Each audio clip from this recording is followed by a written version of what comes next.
All right, so we are still here. As we said, this is where Zach will always be now. He will always be exactly this right same spot. So that's Zach. That's Greg. And we have questions for each other about Generation for our Generation GM show. Again, please spread the word. Thank you for watching and all that kind of good stuff. Yes. So here's my question that I got for you. Question is, we have a few questions. Also, I want to mention, sorry, for viewers, we're going to ask a couple of questions that we have from them too, which we'll throw out there. But I have one question for you first, which is, I've been thinking a fair bit about dice mechanics and about dice mechanic systems. And we were looking at you were showing me some of the videos from Daggerheart, this new thing coming from Darrington Press, which is Critical Role's publishing company, and some of the discussions about their system, which is a 2d12 system. And as I was watching Spencer, right, who was actually the game developer, talk about it, it struck me that a lot of what he was talking about was this notion of the gradient works better. If you're going from a 2 to a 24, the way that you get critical hits in this system is when you get doubles. And so you're more likely to get that than in the D20 system, where usually a crit hit is only going to happen on a 20, sometimes extended critical like 19 or 20. But the point is, it's like a very small 1/20th, literally, chance that you're going to get a natural 20 at any one moment and that you're going to get this critical hit. So what I wanted to ask you about was, I'm wondering, because I've seen comments about this and responses that suggested that the problem with that is that the 20, when you get it, feels epic because it's not something that happens all the time.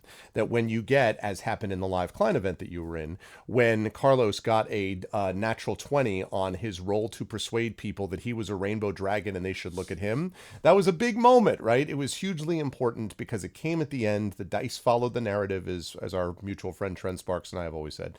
The dice followed the narrative, and it was great. And you wouldn't get that if it was whatever the number is, I guess 1/6 more likely, or whatever the number is of how likely you are to get a critical hit with doubles. So I'm curious, do you think that the D20 system is creaky and that something like the 2D12 system, it doesn't have to be that specifically, but something like it could fix it? I guess I'm wondering, does that system need fixing? And what are your feelings about how the mechanics of the dice affect the stories we tell, the experience the players have, stuff like that? I think one of my favorite YouTube channels is Numberphile, which is a channel all about numbers. I have heard that. I haven't gone to see it, but I've heard Yeah, and it's all about, oh God, I think the guy's name is Adam Brady, I think. Something of that. The name sounds familiar, but the whole channel's idea is interesting things about numbers. And they'll bring in mathematicians from all across the world to do like their favorite thing about numbers, whether it's like the dragon sequence, which is a certain sequence of numbers that create a dragon spiral of some sort. I don't even know how they do that. Okay. Or just like interesting patterns that are not found anywhere else in mathematics and all this kind of stuff. And when we're talking about 2D12 versus D20, it's made me think of something that I thought of when watching a lot of those videos, which is that there's, we in Western society have our Arabic numerals and our sense of counting by tens, usually, right? 10, 100, 20s, right? And so the D12 system, there's this sort of counter to usual counting system, where I think in some places they actually count by 12s, and they do it by counting the segments of each finger. 1, 2, 3, 4, 5, 6, 7, 8, 9, 10, 11, 12. Very cool. And they use, like, 12 is the basis of their mathematical thinking. And there's a lot, like, they talked about the benefits of that and, like, how it changes their social and cultural values and things like that. So on one hand, when I'm reading about these cool mathematic, like, little fun facts, like, oh, the number 10,976 is the only number that can be divisible by this factor of that factor and this and this. And when I look at that, I'm like, well, these are also just symbols that we're using to represent the abstract concept that is math. Right. So technically everything you're talking about is the only number that does this, but in our system of math. Right. It's the only number we said did it because we created the system in which we understand math. Right. And so I don't know, something about with like, oh, a 2d12 system, a d20 system, its benefits. I mean, I'm right with you there that I feel like obviously a critical is more special the more unlikely it is. At a certain point, you can't make it so unlikely that it basically will never happen, No, like a right. D100 system. Well, right. This is the problem with like, wild magic searches, right? Is that too often, unless you up the ante, everyone's like, yes. And then it's like, no, like Yeah, it didn't really happen largely because of and it's understandable if it happened all the time, it would be extremely imbalancing and frustrating. But then you kind of get what you paid for. If you signed up to be in part of this very random, abstract kind of magic system that you were involved with as that kind of a sorcerer, maybe it should be a little bit more common. Yeah, But anyway, and specifically with that too, I've always thought that the wild magic sorcerer should be like, I think you have to use your Tides of Chaos feature or whatever it's called, and then you have to roll a natural one after casting a leveled spell. I've always thought that never, basically never happens as often as it should. no. You know, Never. but We've gone through an entire campaign where it only happened to Rob, who was this aberrant mind sorcerer, a couple times, maybe. Like, it's just very, very rare. yeah. So essentially, the what are you Sorry, getting up I'm to pulling over up. I'm pulling up questions from okay. our listeners. I see. I see. Sorry. So yeah, I think there's probably a real die out there or dice out there that are like the perfect dice numerically. I'm not convinced that a 20 is it, just because arbitrarily we have a system that works in 5s and 10s, Right. and we chose 20. Like I wonder if 19, like mathematically, if there could be some research done into Sure. likelihoods of crits and like Sure. satisfaction levels without it becoming so impossible. 5% chance of happening versus a 10% chance of happening, or whatever. Should we randomize differently in overall, even without dice? I mean, would it be better to have, the drawing of cards as the thing that we use Right. to randomize the situation, or the flipping of coins, or something like that, Right. as opposed to just basing it on dice, which are so dominant? In even things like Blades in the Dark, or like there's still 6-sided dice, or Daggerheart 2d12s, or like whatever it is. The point is but then I guess people like to roll dice. I guess Yeah. is that what it is? Yeah. Like, I think in the 2d12 system, I think rolling the same number on both dice will still happen rare enough that it will still feel special, but definitely more often than rolling one number on a d20. And then as far as how the dice mechanics relate to the game storytelling itself, I mean, I have yet to play too many card-based systems or coin flip-based systems. I really want to play Negocios Infernalis. I haven't had the chance to play that yet. Yeah, our but- friend Carlos Sinclair's Yep. game that's coming out. Yeah. So that the card-based aspect of that, I would love to play sometime. But I don't know. I think there's a certain element. I mean, we incorporate these dice and these cards or these randomizers to represent our characters attempting something, and I guess that begs the question too of, if we were fully method acting everything that our characters could do, we wouldn't need dice, right? If by some way we could actually see how strong our character was, we wouldn't have to randomize. Right. So I guess it's the method by which we inhabit the characters that we play realistically, quote unquote, and we give them numbers that then represent their abilities. So I wonder if there are other ways of perhaps doing that, or if there's, in a system without rolls or randomizers at all, that's where you just have open storytelling and you go wherever you want to go. Right. So, yeah, I don't know. I'd be interested to try more die systems of success or not success, or I guess there's also in D&D you have the DC system of you reach the DC, you succeed. Right. And what other systems, more contemporary systems, have started to do is defining levels of success.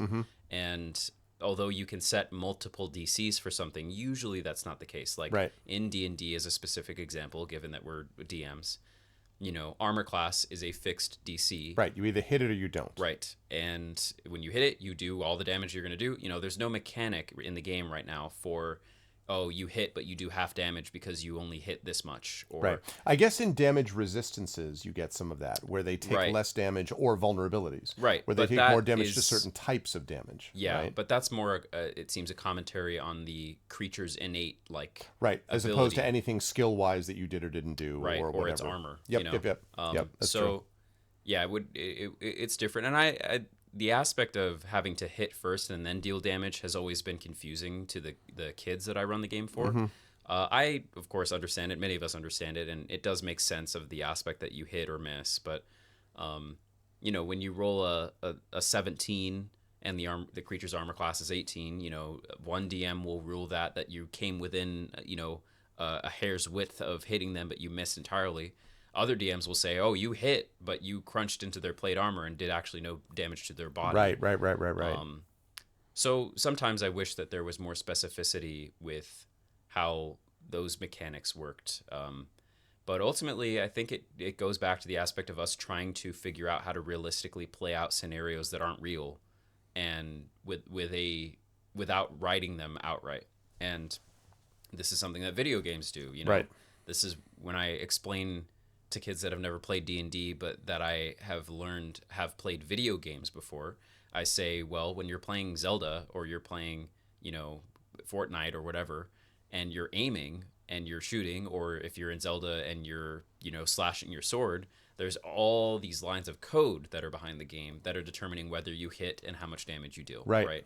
And so what we're doing in D&D is we have the code in front of us in the form of a character sheet that tells us what to roll and the mechanics and all that. So I don't know. I'd be curious in the direction of video games, I guess, if there are more video game like ways of determining success in a tabletop game, but I don't know. Well, I mean, yeah, because like on the one hand, I think things like Dark Souls, right, does stuff like this where there are particular attacks that will take little slivers of health off the bad guy. The equivalent to me of sort of the glancing blow. You roll 2 points of damage, you roll 1 point of damage, you roll 3. And there are other ones where if you attack in a particular way, you parry at the right time, you essentially, in the tabletop context, would critically hit, and then you take a big chunk right off of their health. And so in that regard, you are doing more or less damage depending on the particular attack you're making and how successful you are, whether you're hitting the vulnerable spot on the creature dead on or whatever the case might be. But the thing about that to remember, right, is that hit points and armor class in a way are abstractions. Right. Hit points, as we've always said, it's not, some people are like, so you have 50 hit points so they can hit you 50 times. Like, no, like theoretically, they're like, because one person would just go down in one blow. And you're like, right. If someone crunched into you, like with the side of your body, that is what we would call a critical hit that would take like 25 points of your health because it is deadly. The idea is that when you have a couple hit points taken off, you could just as well say that is the law of average points that have been taken off, which means that the next time you are likely to be hit for that critical final one. So you can only dodge being hit square on so many times. We take 5 hit points off, we take 10, we take 15, we take 20, we take 30, and eventually you run out of chances and they're going to hit you in the heart, and that's going to be it, and you're going to keel over and die. Interesting. Yeah. And so hit points are an abstraction. In a sense, armor class then is an abstraction also. And that's even the case in D&D, right? Because in D&D, armor class is a function, a combination of both the strength of the armor, like I have plate armor, so you hit me, it just bounces off, or dexterity and how much you avoid being dodged in the first place. Right. And clearly those people are not the same thing. If I give you a rogue with an AC 20 because they are exceptionally agile and able to avoid being hit, and some man mountain with like full plate ceremonial whatever armor that has also got an AC 20 and that guy couldn't like dodge a oncoming hurricane, those two things are same AC, but they're getting to that position of being resistant to damage in very different ways. Of course. So like, I mean, I guess one of the questions would be, because I think that this is where a lot of the sort of narrative forward systems have increasingly pushed towards this idea that we collaboratively make a story. We've talked about that before. And part of that collaborative making of a story is it sucks when a story is just, he missed and then sat there for another 30 seconds while his friends did what they had to do. More than 30 and seconds. And then he missed. And then, yeah, but like, like in the midst of like whatever. Oh, so yeah, like, yeah. And so my question would be, to avoid that, have narrative systems, if they're moving in that direction, where they want to move away from dice altogether. Is there a point that we're going to get to where we're going to have people recommending that we get rid of randomness, period? Like maybe the issue is not 1 to 20 on a dice versus 2 to 12. Maybe the issue is randomized generally, and it should not be about sort of random effects. Like if I go outside and I, walk down to this main busy street and I wait and then let the, light turn green for the cars and then walk out in the middle of the street just before a car gets there, I'm going to get hit. I'm going to get really badly hurt. And that's not a, maybe I'll get lucky and I won't. No, I won't get lucky. I might get lucky and not die, I guess. But I'm not going to get lucky in that I'm not going to get hit. I'm not going to get lucky in that I'm not going to be badly hurt, because the physics of it is, here's a car, here's me, I walk across, that's the end of it. So how much we like to think of our lives sometimes as having all these random elements, and certainly there are random benefits and detriments to our lives. But I'm wondering if sometimes we overstate the randomness and we actually would have more control over some of those things. So that, is that an issue for D&D world? I guess this is sort of a second question for you, but I think I'm just basically varying off of that first question. Yeah. That makes me think too that one, speaking to one of the flaws perhaps of D&D, in that like a 20th level character that has been swinging their longsword for, 20th level doesn't always represent duration of training, but a number of years, or number of years even. There's characters that reach 20th level within the course of a year in some games, depending on things that happen. Yes. But my point being, if there's a character that is at the highest echelon that they could possibly roll, they get a plus 12 whenever they make their attack. If they roll a 2, that's still a 14, and they still miss a 16 AC or whatever. But at a certain point, do we think that should even happen? And I think with your car analogy too, I would say that's a situation where that's not a to hit, that's a dexterity saving throw to see if you can take half damage from the car. You know what I mean? It's going to happen regardless, like a fireball. You're going to have to take half damage in some situations. So I guess that's how I would interpret that mechanically in the D&D sense. And that's where D&D covers things that are inevitably going to happen to you no matter what. Right. But be given the space that you are in at the time that something happens.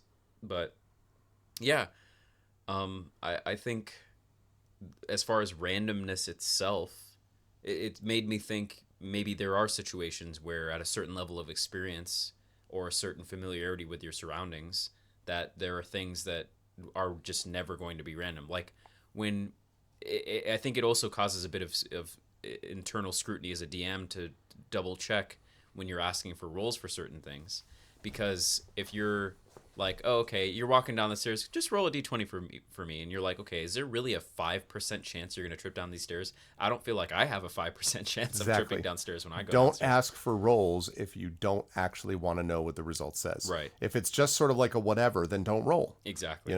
But so I think that's a good reminder of like, I think randomness should be extracted from situations like that, and that's a good reminder to like only roll for what really needs a roll. Like if I feel like someone walks into a room and they're going to see something, unless they roll, there's a 5% chance they won't see it, I won't probably even make them roll. It's just there in the room. So I don't know. I think the I'm sort of dancing around the answer to the question, because the question is this idea of randomness and which die is better, or what types of dies are better. And I don't know. I don't know which ones are better. I think I need to play more games and play more variety of games, and I think more varieties of games need to be made as well. Well, that's true. Or revived. Should we seek out randomness in our tabletop games, or should we look for games that perhaps minimize it? I think yes. Yes. Okay. Yes, and yes. Okay. I think right. Both should exist, and then we should play them both and then report back. Okay. Because D&D has a good amount of randomness that is then counteracted by your ability modifiers and whatever. And then you have some games that have very minimal, modifiers or randomness at all, or rolling at all, and it's more just like collaborative storytelling. Right. So, I don't know. I think that's where a card system really shines, probably, where you're collaborative storytelling, and then you just have to lean on the random occurrence of something guaranteed happening. Right. to throw a wrench in what's currently going on. So, yeah, I don't know. Do you think that randomness we should adopt more or less in the tabletop space, or how much it affects stories in ways? Or Yeah, I mean, I think, I was kind of playing devil's advocate before. I do think randomness has a role, and I think sometimes you hear this argument that because of the way that the D&D dice system is set up, it is very difficult to fail forward. You miss around, Yep. and then it just sucks. Then you're like, you just missed, and now you just sit there, right? And that's something to say too, that Dagger Heart seems to have included. Speaking of that, where they have this whole hope and fear system, Right? You can fail with hope. So I think that's interesting. I'm excited to try that in that system. But. Oh no, absolutely.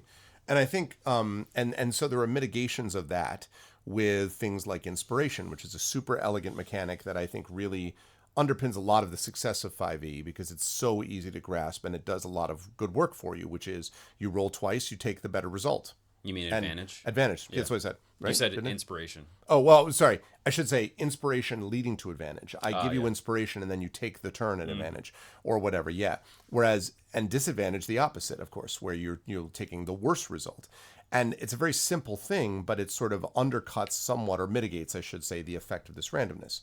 But it is still random, though. Yep. And you still end up having a situation where Double ones. Right. Exactly. Like, you have to persuade someone to do, like, if you set up a scenario where you're like, you have to persuade this person to do this thing, but you've already proved yourself to be an incredible friend and you save their kid, do it in advantage. So what happens if you double fail that, right? Yeah. And then you're kind of like, I didn't save his kid all the while? He's going, at a certain point, he's going to be like, you saved my kid. There's no roll to be done. Yeah.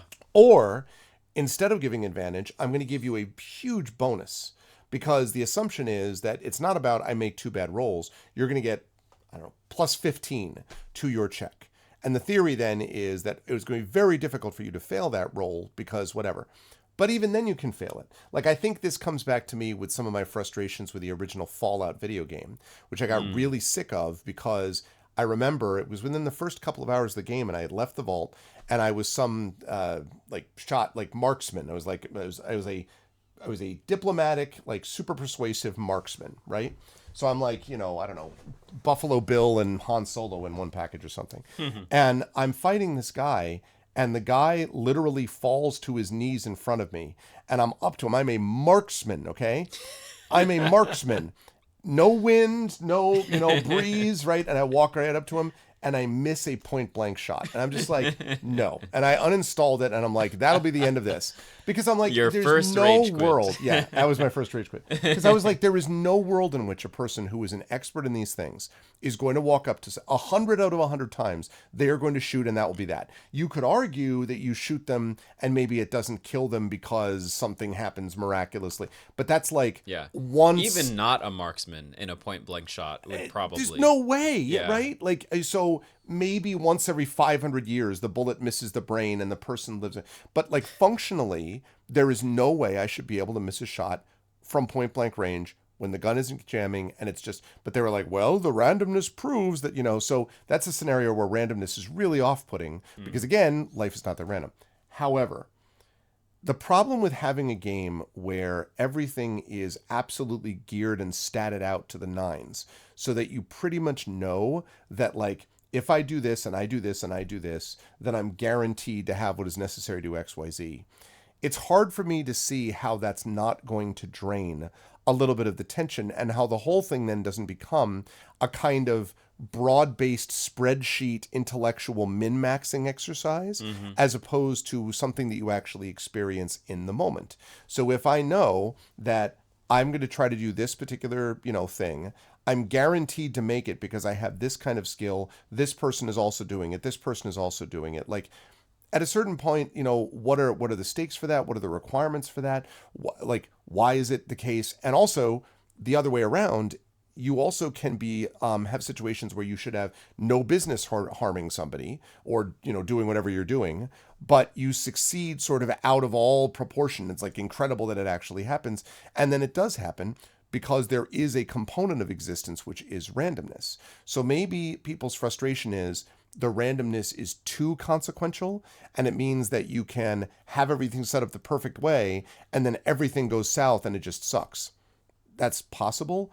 But it feels to me that removing randomness entirely, or making everything just about let's plan it ahead of time, let's set it up ahead of time, let's think about it ahead of time. At a certain point, you're just kind of like, so there is no sense of tension there, right? There is no real feeling like we could genuinely fail this. At a point where in Blades in the Dark, for example, I need a particular thing and I can put in a flashback that allows me to have brought that exact same thing. Now, yes, there are mitigating ways to get around this too, but the reality is it's like I'm not ever really in a position where I have to worry that I haven't thought stuff through, because as long as I put in the time, I will automatically have what it is that I need. And I'm not 100% sure that that's either accurate to role play, nor do I know that that creates the level of tension that's necessary for people to feel like the best laid plans, sometimes go off the rails, right? Maybe there is a scenario where you do need to feel like there is a legitimate chance that you don't know what's going to happen next, and you can't just plot it all out for hours or days or weeks at a time, and then finally go in there with the perfect knowledge that 100% of the time this thing is going to work. I'm not sure that that provides what is necessary. I agree. I also think that even in a system where you can give yourself, you can min-max your character to the nines and whatever. I don't know. It's made me think something that's stuck in my mind about like the history of weapons is that the game being weapons changed with ranged combat and its evolution. Right. Let's say you have a min-maxed character in melee combat against any other character in melee combat. When you are that proficient, as if you're a samurai or whatever you are, and you're in melee combat with someone else, then you can almost guarantee there's no way you're going to lose no matter what they do. Like, you just have the training, you have control over your body, you can dodge the attack, or you have the armor to take the attack, or you can parry the attack. You have complete control over the situation. But everything you've said about making a character that is so statted out that we already know what's going to happen makes me think, well, okay, what if you have that samurai now standing at the bottom of a bridge and standing like at the base of a bridge, and standing on top of the bridge are 100 men with 100 machine guns, and they all just shoot down. Even if they all miss, what if they all just spray and pray in a wide arc? There's no way that bullets are not going to hit that samurai, and there's no way that samurai is going to survive, even if they succeed on their dexterity saving throw. I agree. So I think that even if you have a system with incredible stats, with it flaws with that also therein of like, maybe you shouldn't go so deep into like, here's your mechanics for breathing. Of course. I think there's also a certain point where you have to concede that there are situations you can drop a character in that they will have to take damage no matter what. I mean, if you drop, the only thing that I guess would change that machine gun bridge scenario is if the samurai in that case was not a samurai, but like Thanos or something. Let's say Thanos has the ability to snap, and now we're bringing in magic, right? Now we're bringing in his ability to, I can break the laws of reality and teleport away, or, you know what I mean? So I think that even then, though, you can invent something else that's a counter to the Infinity Gauntlet, or, bullets that are strong enough to pierce his. That's another just side note about Thanos. Like, he just can take bullets. Something about just his actual body, even without the Infinity Gauntlet, like that's just weird. Anyway, bullet body. It's just his will. He just refuses to be affected. Right. Yeah. So I don't know. I think even in scenarios where you have gone on the far side of the spectrum of eliminating randomness, if you find a way to get that character in the right situation, in a feasible enough situation of, a machine gun spraying and praying, like, they're going to have to be hit. Or if they have magic, Superman has his kryptonite. If you can get Superman, who's literally immune to everything else, talk about a min-max character, right? And you get him in a room with kryptonite, well, there you go. So, I think there's some give and some take. I think ultimately my opinion on that would develop more from more experience playing games that are hyper stat focused and min-maxed versus games that eliminate randomness completely. Interesting. Or have a lot of randomness. So that's interesting. Yeah. Cool. So, do you have one for me, or do we want to hit any of these I rapid think fire? You tell me. let's do. I'll ask you the my one other one that I Okay. had prepared, and then we'll hit one of these. I Maybe think. we'll do rapid fire. Well, yeah. Either way, Oh that's right. yeah, That's fair. great. Okay. So there was another question I've had for a while, but then this one was more recent, and this one is actually advice that I could use Okay. with D&D stuff. So in one shots, I'm struggling thinking about how to handle character creation and distribution. Obviously, I have the basics down of like when you run a one shot, you're gonna pre-generate characters. At least when I do it, I pre-generate characters in this scenario so that the people that come to the table, I just hand them the characters and they're ready to go. For example, when I run my professional campaigns and someone's like, "Oh, my brother loves D&D. Can I hire you to run D&D for his birthday or whatever it is?" Him and his friends, or my son who's in college and his college buddies have always wanted to play, and these are things that have literally happened. So when that happens, instead of spending 2 hours on character creation, which again is very fulfilling and fun, but spends a lot of time, Right. I Especially in a one shot. Yeah. right, I come with characters already made that I have a wizard, an elf wizard and a dragonborn sorcerer, and they get to then insert their personality and whatever sort of flavor they want of the character, but ultimately it's still a dragonborn sorcerer. There are layers of depth that I could go into or out of in the development of that character. I could be like, I could go so general as to say, here's a sorcerer, but you get to choose the species, you get to choose your backstory of why you're a sorcerer, and you get to choose your personality traits. Or I could go really, really deep and say, you are a dark elf wizard from Menzo Baranzan, and you grew up in here. Your uncle's name is this. Like you're literally playing like Luke Skywalker. This is Right. his Right. story. Right. Right. Here's the character sheet for him. Right. And so as I'm preparing a one shot to run, where I really want to tell a good story in this one shot, I'm struggling with how much I should have just a general character that then they find a reason to be involved. Like this also is going to affect the story that I tell too, or the story that I prepare. Because I could choose to tell a story, for example, about dark elves, and about their relationship with Lolth, and political intrigue one shot that takes place in Menzo Baranzan or these other places in the Underdark. And each of the characters are specifically a dark elf class, and they each have their own backstory, reason for being involved, whatever. Okay. Because when you're in a campaign, characters, you spend the time creating a backstory. In a one shot, that's non-existent unless you provide it to them. Right. So I'm wondering what your thoughts are on if you were trying to tell a story like Rogue One, or like any feature film that you like, or Lord of the Rings, or The Hobbit, or something like that.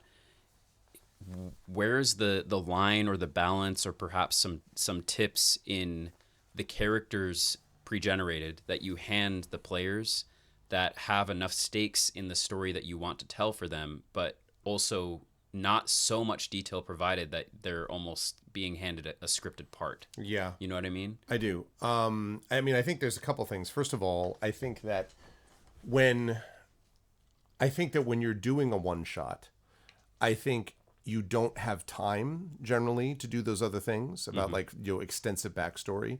And so part of it is you don't hand people at a pickup game stuff with extensive backstories to begin with, because you're not likely to even get into any of it. So that's why one of the things I'll often do when I do my D&D with viewers is I'll often have like, they have all these pre-gen characters that you can get from like the DM, the digital DM, or from WotC's own site or whatever, that will have sort of a list of like different races and so on, and they will sometimes have like a flaw and a motivation, and that you can certainly take. And sometimes they'll even have a name that you can have with the character. But mostly everything is kind of laid out for you, and it's up to you to determine what backstory you do or don't want if you are the player.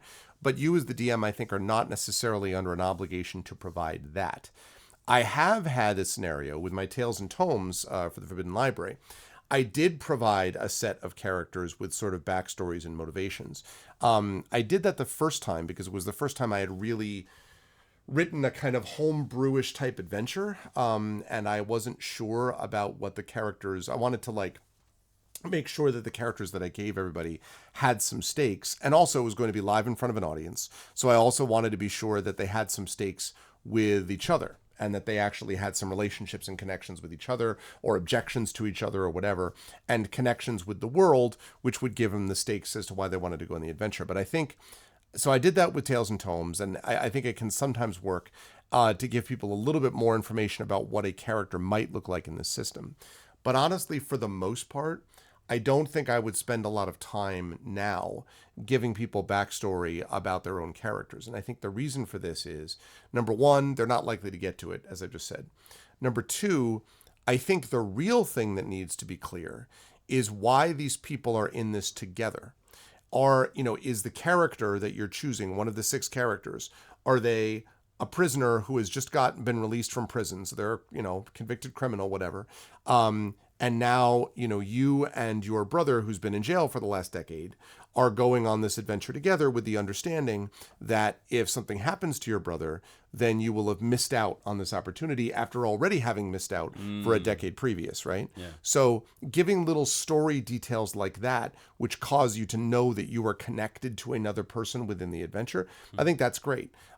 Giving them something where they can feel connected in some way, maybe to an NPC in the adventure that you're running, also, can make some sense. This so-and-so is your mentor and has been missing, or so-and-so is your, uncle and has just been made headmaster of school or whatever. Like, those are things that can provide you kind of hooks and get you and thus the group as a whole to where you need to go. But I think the most important thing is honestly connection among the adventuring party, because that's the thing that, regardless of how long it takes them, if they ever do, to discover the plot and to figure out what they need to do to advance in it, if they have a relationship with each other, with robust enough characters that they can be role-playing with each other, then the other part of that to me doesn't really matter. So I'm focused more on making sure that there's a reason that they are there together at this place at this time. And sometimes I might even ask for that. Like, tell us what you're doing here. You think your brother might have been in jail here. Were you coming to visit him? Are you trying to pass through to get to the other side? Like, what has brought you here with these other group members on this particular day? And I find that by having them, by giving them that sense, giving the characters the sense of why they're connected to other people in the party, that can definitely have a lot of value. And it doesn't rely then on tying them that closely into, here's every aspect of my backstory that you need to know, which may be more important in longer adventures, but not, I think, in one-shots. I especially think that, too, because you don't know what a person, especially in a pickup game, is going to feel walking into a particular room. If you're running a game in a con and a person steps down and is like, do we have any fighters? You can give them a gnome fighter, but if the gnome fighter has this extensive background about how they're disappointed because their dad, never really respected them, and then they had to rescue their dad from a tragic accident, but it was too late, and blah, blah, blah, blah. Like, all of that stuff is really interesting. But if the person in question is asking for a fighter because they had a really lousy day and they just want to like beat the crap out of like monsters in a game, then you've done exactly the wrong thing by creating this very complicated and complex and involved and not very engaging for them sort of character. So I would leave their own backstories and motivations largely to them, but I would try to make sure that I have done enough work to connect the characters with each other, that will give us an opportunity when we start running the adventure for them to have stakes because of each other, because of the conversations they had, because of the people around them that they're also fighting for, not just themselves and what their individual situations may ultimately be. So you mentioned having a sample character whose brother has been imprisoned or something, and wants to free them or something like that, or maybe their brother is another player character in the story. So almost, I guess, to put what you said into another series of words, maybe you come with characters that have pre-existing relationships, but you don't define how the characters feel about those relationships. That's right. So you could, how they feel about them now. If you know, for example, that you have like 2 brothers that didn't get along in the past, how do you feel about them now? You want to give it alternatives too, so that you didn't feel like maybe you had a good interaction with them last time. So maybe there's hope. Or maybe you had a really terrible interaction with them last time, but generally you've been pretty close to them. So maybe there's hope. Or maybe you don't care about them at all, and you'll probably go right back to not caring about them after this adventure is over. But you will be damned if anyone else is going to do this to your brother. That's your job. Like, you can do that with your brother. No one else can do that to your brother. No one else can hurt your brother, just you. So there's all kinds of things along those lines. And I think it's really important, yes, not to tell them how they feel, but especially not to tell them how they feel in the present. That is up to them. So again, you just kind of lay out the consequences. If you don't connect well with this person who's got a loose cannon and has a very short fuse, and the wrong thing sets them off and they can immediately, be all, well, then you're going to have to keep that in mind based upon how you engage in that actually interaction with them. So yeah, I don't think, I really do think that background, at least for how people connected with each other, is important more than here's the whole, long Everything backstory. You've ever done. Yeah. And that is something which Blades does quite well, actually. Blades in the Dark is asking people, how do you know this person? How did you interact with this person? When did you start protecting this person? Do you like this person? Or do they do something to your family, right? Like, you ask a series of these questions that help you and the other person kind of work through what kind of version of this character they're ultimately going to play. Interesting. Yeah. Okay, so you could, as a DM, you could prepare a story or a scenario as another example where you need this cleric to have some kind of relationship with this other NPC or with this PC. Right. But maybe not only do you let the player decide how they feel about that person, but you also let them decide what the relationship is. Right. So maybe they're not brothers, but I asking that question. You know that they need a relationship. Yeah. So you know them. That's established. Because that creates the stake. Exactly. Yeah. Or you were a family member. What's this is definitely your brother. What's your relationship with them? And that means that you've established, you've highlighted, this is an NPC that's going to matter. And then it's up to the player to decide, how are they going to matter? In what sense do they matter? Are they going to be my rival? Are they going to be the person that I really care about deeply, even though I can't admit it? Are they going to be the person who I look up to all the time and admire? What's going to be involved with that? Yeah. Okay. Yeah, I like that too. Because obviously a fully fledged backstory of you were born in this year, you grew up on this farm. Starts feeling like you're writing novels. Matter. And it's, right, exactly. It starts feeling like you're writing books again and not writing an adventure, which are two very different things. Right. And so the only aspects of the backstory that do matter are the ones that immediately have an effect on the story that's going to be told. Right. And then within that, you can decide as a DM, when you're writing your story, what things you maybe need to have concrete in a certain way. Based on the story I want to tell, these two characters have to be brothers. Right. But then from there, I can give them the freedom to determine what their relationship as brothers is. Exactly. Or in other cases, I just know these two characters have to be related, but they don't have to be brothers. And these two characters can do this, and you kind of hand it out from there. That's exactly right. And I think that way you are doing two things. First of all, you are making it so that you are tailoring the needs to the moment of the adventure or the module. But you're also making them feel immediately like the players feel like you've thought this through, but that they have agency, choice. Right? Yeah, and they almost have choice and agency. Yes, and they can choose when to be on the railroad and when not to be on the railroad. Yeah, we just ran a murder mystery party for my daughter who turned 16, and in that murder mystery, you can have up to 12 different characters, and they all have character dossiers. So basically, explaining who they are and who the relationships are with the other people, and of course, one of them is the murderer, and you find that out in the dossier. But the thing about the character dossier is that doesn't tell you you can say you have a relationship with so-and-so and you broke it off because you were afraid that they weren't going to be able to keep up their end of the bargain or something like that. You can do all of that. But what you don't say is, you want to hurt X. You want to eliminate Y. You want to expose Z. In the past, you may have had rivalries with those things or whatever, but it's never you must, thou shalt, you will do this X, Y, Z. Bad railroad. Because that's right. Yeah. Right. Interesting. Okay. Yeah. That's helpful. I think. Then it becomes the determination of how many choices are too many choices then for the one shot that you have of okay, you could go as minimal as you're playing a cleric, and then you give them no context for anything. That's not a good idea. Right. But then I also think you can't be you're playing a cleric, make this choice of how you're related to all 5 of the other characters in any way possible, and this relationship has to be like this, and this relationship has to be, you know. Again, that's scripting it out too much. And I would actually just have it be that you, with one person, that you have a relationship, your character's relationship with at least one person or more, but it has to be at least one. Yep. And that way you're not really overloading any individual person specifically, except that they know that it has to be someone that they're connected to, but they don't know why.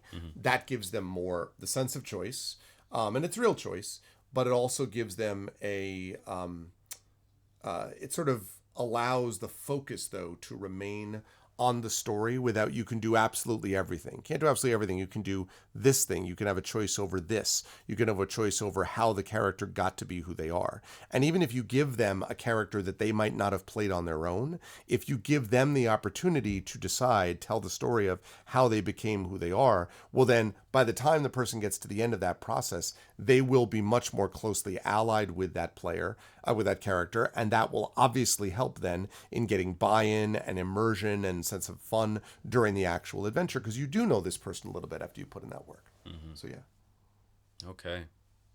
And I think too, part of my worry with it was, sometimes when you hand a character sheet of you're a cleric, but you get to decide everything else, there's every freedom that you've just handed the player of what their decisions are, but there's also a case to be made for creating a box that gives them a bit more choices, being in the desert versus being in the well. Right. So it's just finding that balance point of like, you don't want to put them in a well where they have to play Luke Skywalker specifically. That's right. But you also don't want to put them in a desert where they're playing nameless Jedi.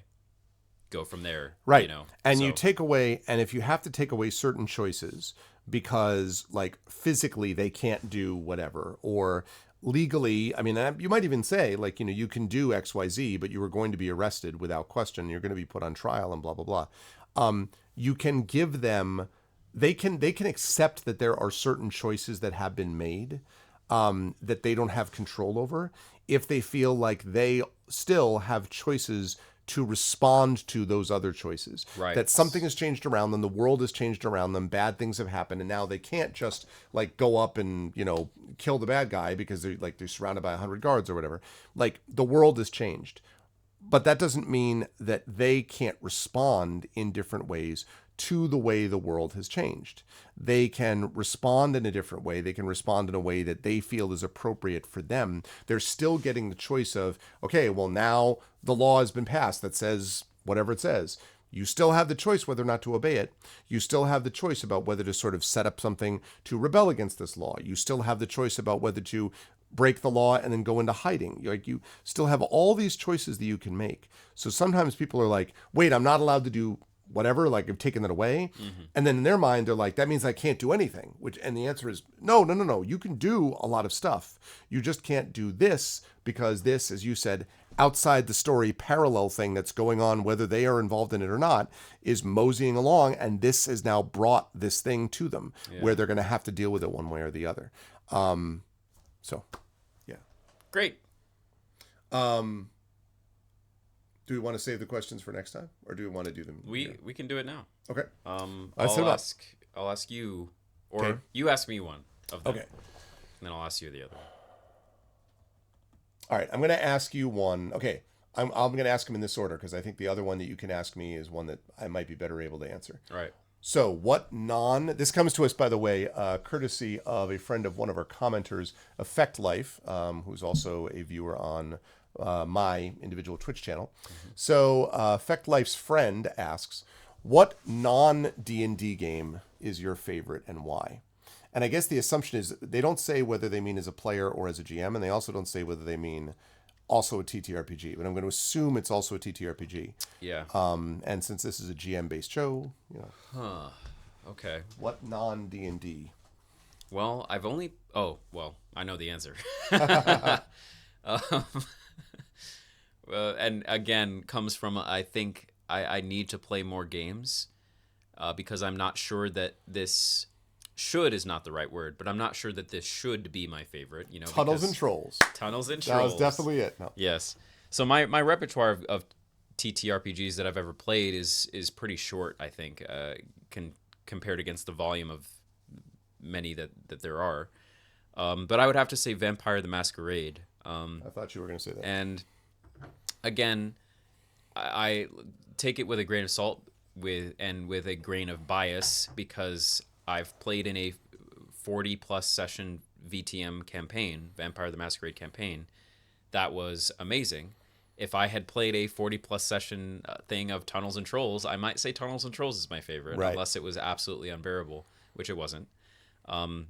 So, yeah, I think there's a caveat to the answer where it's like, if you catch me in a few years, my favorite non-D&D game will change. That's fair. You can expect that from anyone, but I think in my particular case, I just haven't experienced enough games that I'm not sure I've really found my personal favorite Okay. for me as Zach. So it wasn't something specific to VTM that I think is like so me. Yeah. You know, it's but just, the game master had a lot to do with that, right? yeah. And so that is sort of significant for what we do here, which is that like the game master did make a big difference in that thing for you. Yes, yeah. So my friend Elijah Carter, who is a friend from back home, we went to middle school, high school together, and he's involved in theater. So he's a theater production guy, theater tech. He was also an actor, and he also has helped me with my D&D program out in San Francisco. And we're good friends. And yeah, so he was the GM for us for this 40 plus session Vampire the Masquerade thing. He was the one that introduced us to that world and that game. And yeah, if it wasn't his ability to teach us the mechanics of how to play it, and then the story that he came up with. I mean, the thing that I loved about VTM, and I guess something that I will pin to why it is a particular favorite of mine, and not just one of happenstance, is that VTMs are usually set in your city, the city in real life that you're most familiar with. They're set in a real setting.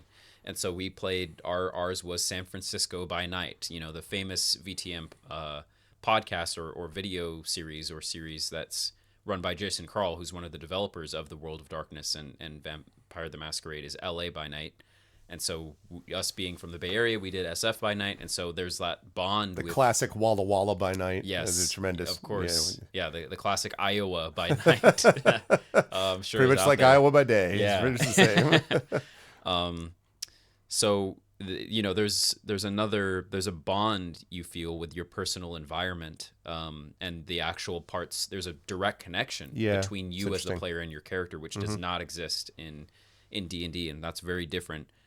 And it's very interesting. I also love the idea of playing in modern contemporary settings, because there's a lot of cool things that we have in our world that we don't have in fantasy worlds. I mean, fantasy worlds have magic and everything, but it's also the many aspects of it are completely imaginary. And in our real worlds, you know, mechanically having a cell phone is just like so crazy. There's so much that just the provenance of having that device in your character's hands unlocks a new sandbox within itself. Very much, yeah. So just being able to be in a modern setting, and then in VTM specifically, the aspect of being a vampire and controlling or curbing your hunger, and, you know, who do you feed on, and do you slake all the way and, you know, completely feed? Do you make kindred with someone else, or who do you ally with? And there's a certain level of immortality as well that you're coping with, depending on what vampire type you choose. Like I was a Nosferatu, and that clan in the VTM universe is you're sort of cursed with physical disfigurement. And so there's that element versus other vampires become like these perfected, you know, 25-year-old versions of themselves that everything are is beautiful. An interview with a vampire, like sort of young. Yeah. You know, so yeah, it's incredibly complex and amazing. And I do think that's an important thing to be said about any game, honestly, of what may make it your favorite is sure the mechanics of it, the setting of it, but also the experience you have with the players at the table. So even aside from Elijah, the other players that I played with in that campaign were also great and amazing, and my friends. And so yeah, that holds a special place for me at this period in my life. But I'm excited to try other systems and to see, you know, what my favorite things are in each of those.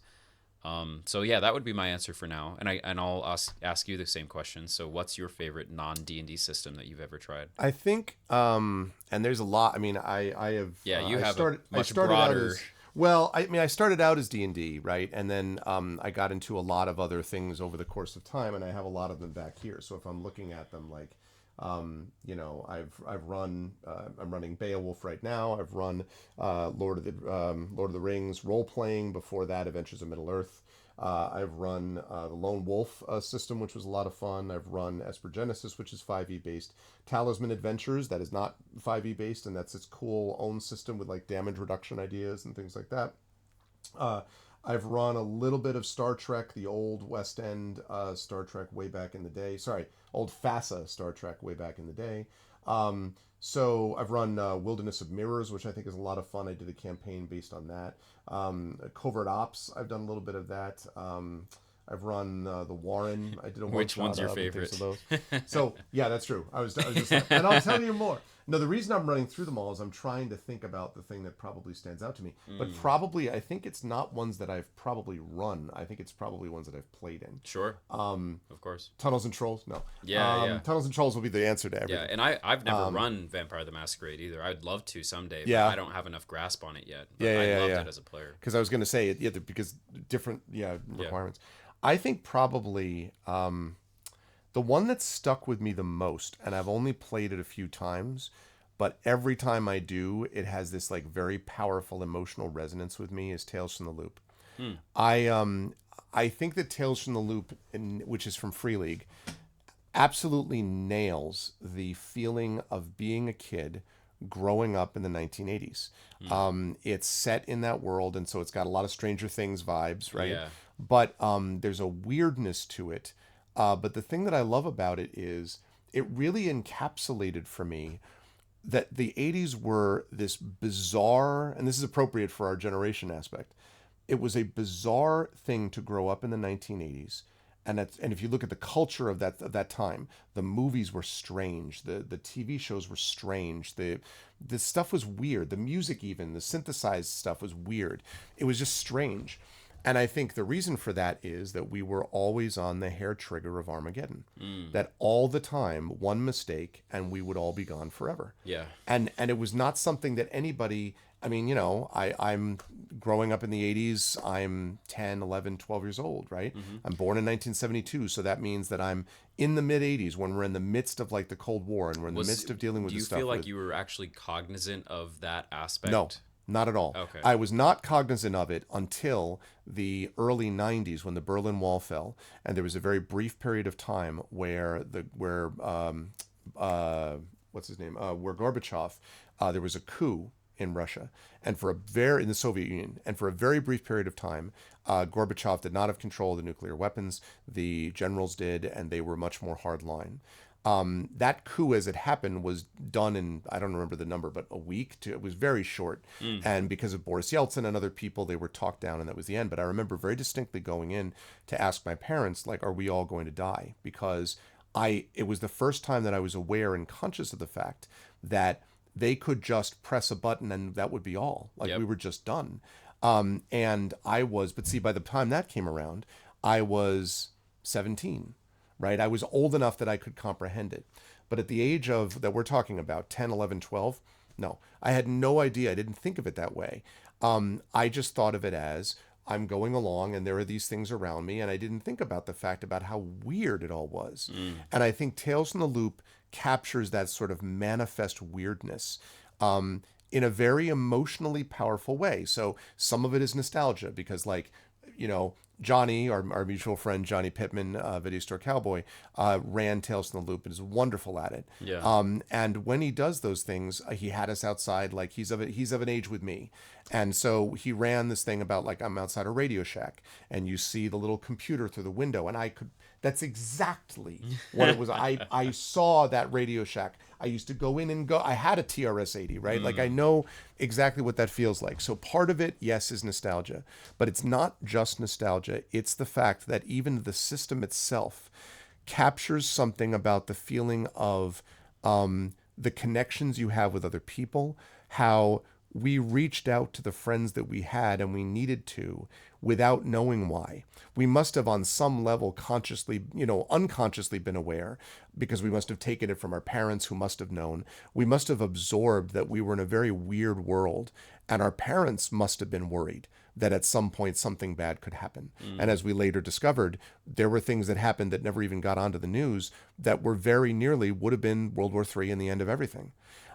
We are in a way today, and just to make everyone feel better, we're actually in a much better position in one sense today, in that scenario that I've described is much less likely, because everything is much more diffuse. It's a more dangerous world in that you don't just have two groups that have everything, but it also means that you don't have a decision from one group means press a button and everyone's dead. Like, that's not the same scenario that we face now, but it is, I think, underpinning everything about the 80s. And so when I play Tales from the Loop, I always feel, because you also play a kid of that age. You don't play an adult in Tales from the Loop. You play a 15-year-old, a 16-year-old. And so it feels very much like this is what it was like walking into a dark video arcade. This is what it was like taking a bike and being afraid I was going to get attacked by, Richie Cunningham on the way home. This is what it was like to walk out of my school and, wonder if I got on the bus if someone was going to spit on me or push me on a seat.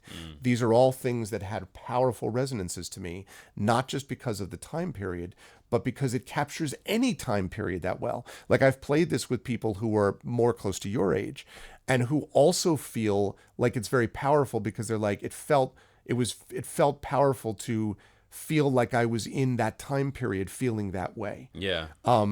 So I think for me, my favorite non-D&D game is Tales from the Loop, because I have not been able to find anything that so perfectly encapsulates a vibe and playing it within the context of that vibe. I haven't even had that. And the same thing with you with VTM. I haven't had the guts to actually run Tales from the Loop, because man, I don't know. I don't know that I could. People are like, well, you lived during that time. I'm like, yeah, but I don't know that I could. I'm a little too close to that. I don't know that I could render it for others in the same way. But man, Brandon O'Brien has run that for me well too. But it's just something about that game really clicks for me. Yeah. I wonder what that would be, what that sense of nostalgic retrospective would be for me, because I don't know if I have such a distinct time period based viewpoint of my youth, and I guess as I grow older and see how the world changes in comparison to when I was young, that'll change sometimes. But yeah, I don't know what the difference really would be.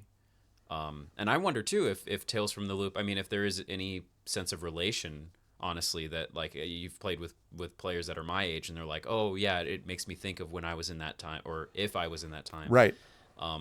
I don't know if there would be that much of a difference. I mean, sure, I don't know the feeling of going into a dark arcade, and doing all that stuff, or a Radio Shack and all that. I mean, Blockbusters, I still remember Blockbusters briefly. I was gonna say, like taking your bike to go down to the local video store to rent a video game for your Nintendo, taking a bike to go to the pharmacy where you can get some candy and hang out with your friends Another thing about my youth too, that I also don't know how much of it is just me personally versus the stereotypes of when I was growing up, but my parents were not very outdoorsy people at all, and still aren't. And so I still to this day have never gone camping. Really? Never. And because it's never been a family thing. My parents, going on a hike, I've never gone on a hike with my family. Love hiking, but I've always done it with friends. Riding a bike, I was introduced to briefly by my brother, or I guess my parents too, but they never rode their bikes, at least since I was born. I mean, I think they were, from what the stories I was told, my parents were much more active, younger, but, so I grew up without ever having ridden a bike at all. And also based on where I live, I did not grow up in an area where I could easily ride a bike to somewhere. Where I grew up is sort of up on a hill in almost somewhere on the border between rural and suburban, rather than suburban and urban. Yes. And so I would have to ride that bike to get closer to the suburban and then to get to the urban. That was similar to me too, though. I think one of the things that might be different for you there is, because you're talking about the mid 2000s is your youth at the same time, right? Yeah. So we're also talking at that point, that is 20 years removed from what I was talking about, Right. where I'm doing this in the 80s, where there are fewer people, where climate change is even then less a thing, where there is less sort of focus on the heavy suburbanization where everyone has cars in their nice little like neat rows. Like yes, that's certainly there in the 80s. I don't want to suggest that it isn't, but it still isn't the case where you have like and where you don't have as much focus on keeping kids like indoors after a certain time because you're afraid of stuff like that. Yeah. Like I'm Generation X, which is also known as the latchkey kids, who would like walk home by ourselves after school and would be on our own for hours and didn't have anybody there waiting for us when we got there because both parents worked. And like, it's a different kind of mindset. And a lot of people feel like, the boomer generation, the baby boomers got all this attention, and then everyone blamed the millennials for everything on earth. And generally a lot of the sort of my experience of growing up over the last 20 years has been watching boomers and millennials yell at each other, forgetting entirely about the generation that existed in the middle. Yeah. And I would point out, it is the Gen X generation that really grew up with D&D. It's the Gen X generation that really, like was where the first time it became a viable enough commercial entity that you could go and buy it, that you could, there was a cartoon about it, like it existed as an entity, not this renaissance that we're having now. But up to this point, I think D&D was a big cultural phenomenon in the 90s. I don't think it was a big cultural phenomenon in the 2000s until we got to Acquisitions Incorporated, which is 2008, Critical Role, which is like what, 2015. You know what I mean? Like it's a later developing thing. So in between there's just this, and so D&D kind of picks up. And so as we got older, my generation, Gen X, got older and got in a position where now we're actually like executive producing TV shows and stuff like that.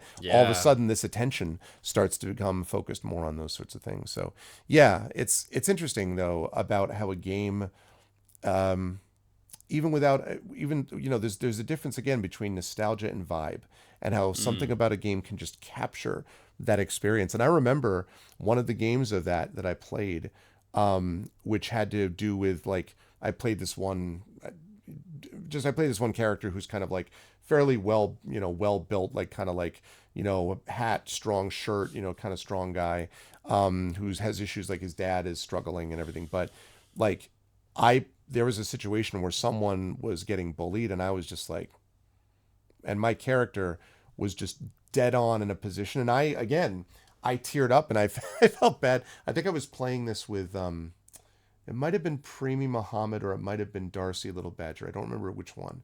But I was playing with one of them and I was just like, kind of wiping away tears. And they were like, then I was like, I'm sorry. I'm like, you just have to understand, like, I was badly bullied as a kid. Like, this is very real for me. No one ever did what I did as a character for someone else. Yeah. No one ever did that for me.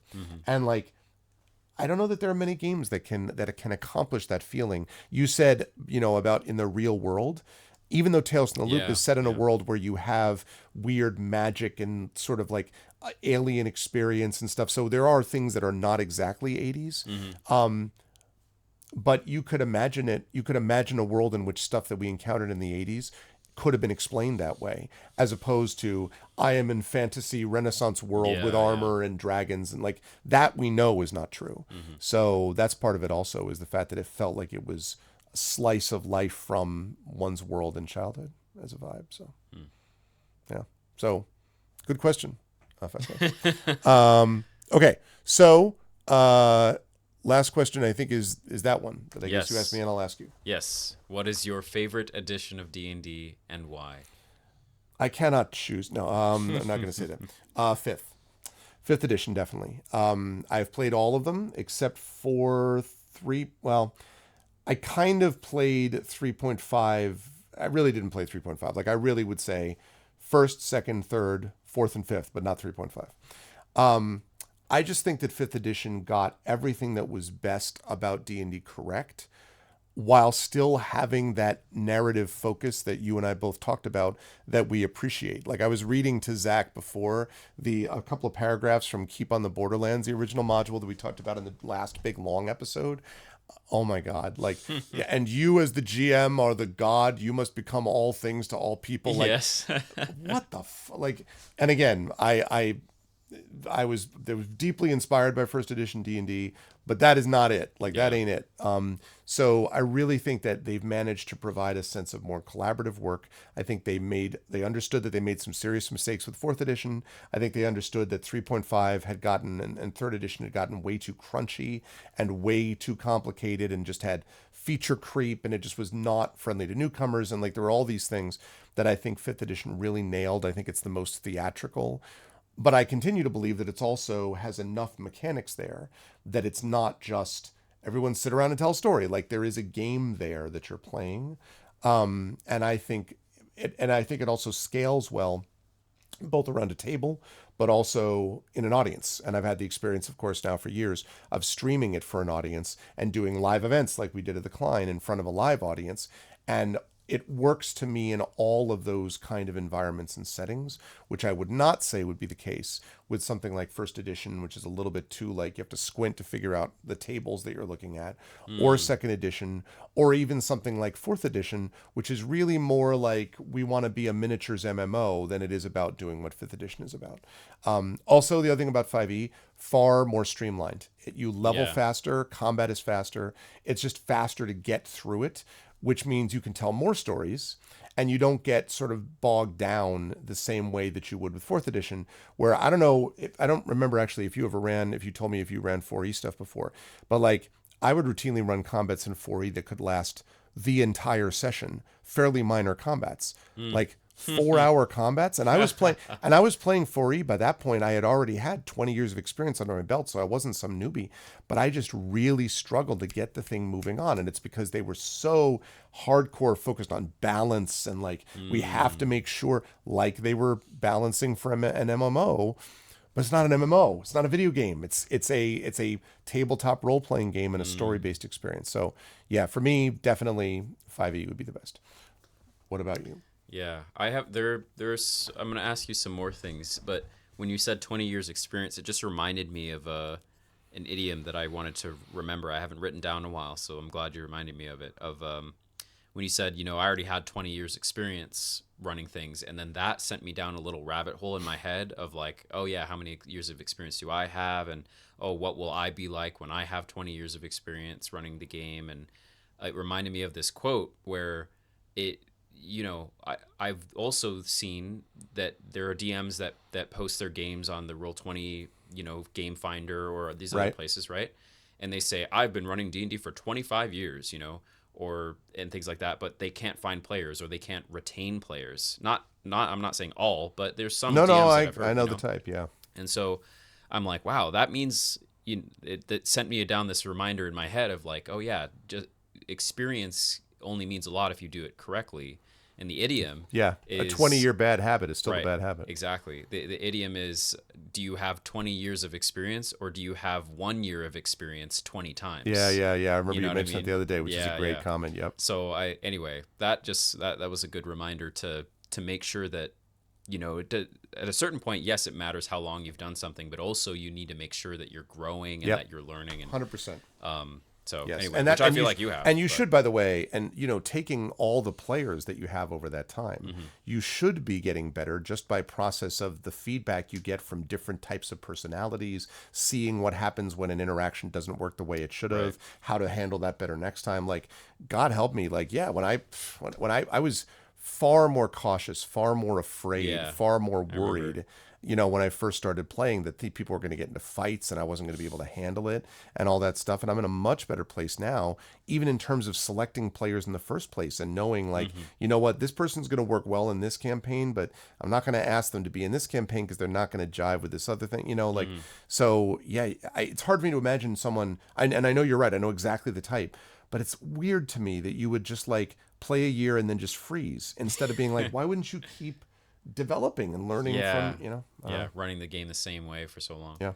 What before we get on to me, what is something, although 5th edition is your favorite, is there anything that you miss from those previous editions or from a previous edition? Yeah, I think that there is a kind of, one is more abstract. I think there's a sense of wonder that you get from first edition and second edition that is not as easy to replicate. Part of that is the fact that when you play fifth edition now, fifth edition comes out right around 2016, 17. I think it's been out about 8 years now or so. And so when it comes out, you've already got YouTube in full swing. You've already got all these video things, Critical audio Role is podcasts. playing 5th edition. Right. You've got all of this stuff that's happening. And so you can see these things in real time, which means you have an image of what it's like. But when you play first edition or second edition, there's no internet. I mean, literally at the beginning, there is no internet. Like when I start playing this, I go to a hobby shop to buy this book. There's no Amazon either. I go to a bookstore and I go to a hobby shop, or I go to KB Toys, which doesn't exist anymore, or I go to, something like that, and I pick up a book. And my experience of it is from Lord of the Rings, or my experience of it is from fighting fantasy game books or things like that, choose your own adventure type stuff. But that's what I get it from, right?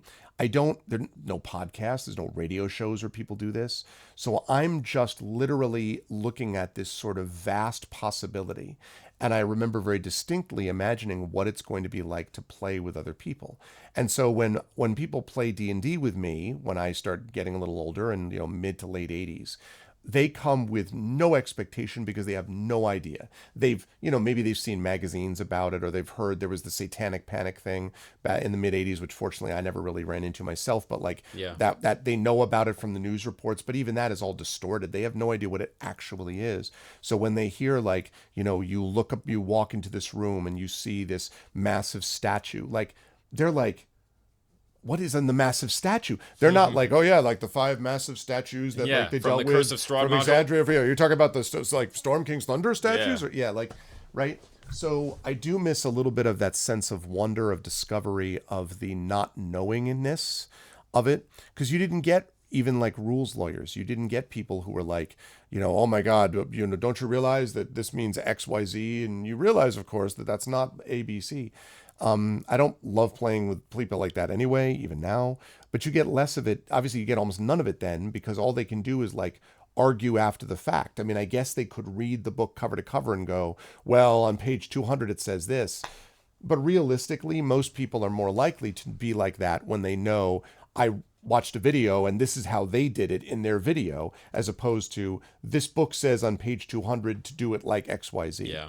So there's a sense of wonderment, there's a sense of discovery, there's a sense of possibility in those earlier editions that later editions, I think, have to kind of sort of almost plan around and sort of almost program out, because they can't have a scenario where people are going to come in and start telling the dungeon master how to run their game, or that's just going to lead to bad sort of situation all told. So I do miss that a little bit. I do miss that sense of wonderment. But I also, it's like when people ask me are you sad because your kids, get older? And I'm like, no, because I loved what they were when they were younger, but I also love what they're growing into. So if my daughter, who I, love with all my life, if my daughter just stopped growing when she was 6, how would I wouldn't know how wonderful she was when she was 16. So in a way, all the stuff with 5th edition it's been wonderful to see it. It's been wonderful to go occasionally and play once in a while a first edition thing and to get a little reminder of what it was like for me back then. But I'm also really happy to be able to see this much broader cross section of people that are able to play 5th edition and enjoy it collectively. So I don't, in that regard, as much as I say, I kind of miss that stuff from the old days, but not enough that I wouldn't want us to have what we have now, because we have better gameplay now, and better gameplay that lets us have more mindful moments for more people now. And that's worth it to me. What's interesting, I think it's interesting the person that you're saying this to as well, because my experience with running D&D is for people who only ever have Wonderment and have never played or heard of the game before. Fair. Because when I'm in my San Francisco program, all the time, I'm seeing kids that come in all the time for the very first time and have never played, and they're 8 years old. They've never heard of it before. Right. That's fair. Or if they have heard of it, they just know D&D. And they show up and they have an amazing time. So I wonder how much of that, I do think it is the case that most adults, at least in our sphere, that would at least come close enough to then play the game, have probably heard about it before, have an idea of what it is. And so that in the age of the internet, that sense of wonderment is gone to some extent. But for kids now, I do wonder what the similarity is of if they will look back at this edition with the same sense of wonderment and this being a new thing of like how they were first introduced. And we had that even at the Klein event, right? Where we had like people of different ages, but some young people that were just like, it was the same, like eyes wide, like, wow, you know, type of effect. That's fair. I guess I'm also talking about though, for me, right? Like for me, I don't have the experience in 5th edition that I had when I was on 6th grade with Aaron Holcomb playing Keep on the Borderlands, right? Yeah. And that's something that can't be recaptured because I can't re-encounter for the first time Dungeons and Dragons. You know, and also at that time period where D&D was kind of a lifeline to me. So there are many ways in which that part of it is faded. It's been replaced by a lot of other richness in this edition, but yeah. Yep. My favorite edition is 1st edition. No. Aha! No, of course, 5th Cannot edition. be friends. No. I was introduced to the game by my friend Silas, who ran 3.5 for me. Just me. I think our other friend West came in to play some things occasionally as well. But yeah, I played 3.5 for a little bit, maybe less than a handful of sessions, you know. But then it's been 5th edition ever since. And so I've never played 4th edition, never played 2nd edition, never played 1st edition, never played 3rd edition. And probably will be playing whatever the next edition is. But I would say, in my personal experience, I look back at the old editions not having ever played them in the same way that like playing Tunnels and Trolls the other night was so cool. And I felt that sense of wonderment, right? Of like, wow, I'm about to play a game. It's similar, but I have no idea how this is going to go. It could be anything. It could be anything. And that's also something I think when it comes to one shots, and I guess on this topic of like wonderment and the first time of like, you know, running D&D, for example, for people that play D&D all the time. Like, let's say you go to a convention and you have a pickup game for D&D.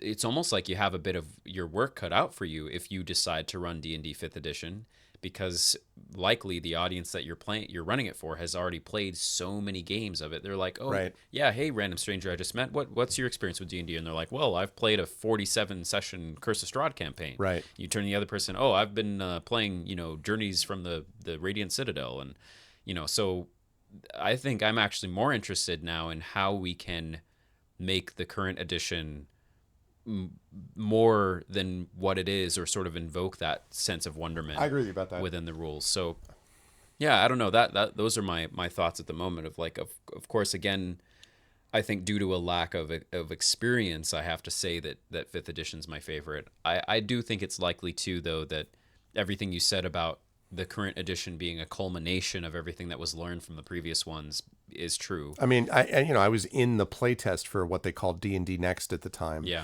And they had a lot of DMs that they got a lot of feedback from over the course of several years. It was, as far as I know, the most broadly play-tested edition for a long time. So I get a little bit twitchy sometimes when I hear people just being like, they don't know anything different. And I'm like, you know, the game partly was modified and constructed based upon a lot of feedback from people that played and GM'd and were coming from a lot of experience in different ways. Not just people who were my age, but younger people, all of whom were feeding into this same system.